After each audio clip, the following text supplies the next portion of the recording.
ছোটবেলা থেকেই সূরা ইয়াসিনের অনেক ফজিলতের কথা আমরা শুনেছি না? বিশ্বনবী বলেছেন ইন্না লিকুল্লি শাইইন কলবান ওয়া কলবুল কোরআনি সূরাতু ইয়াসিন।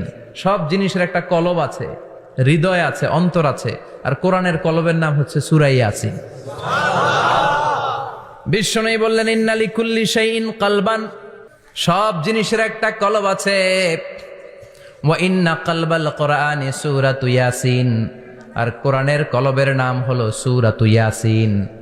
মান ক্বারাআ সূরাতা ইয়াসিন মাররা ওয়াহিদা, একবার সূরাতু ইয়াসিন তেলাওয়াত করলে 10 পারা কোরআন খতমের সওয়াব হয়ে যায়।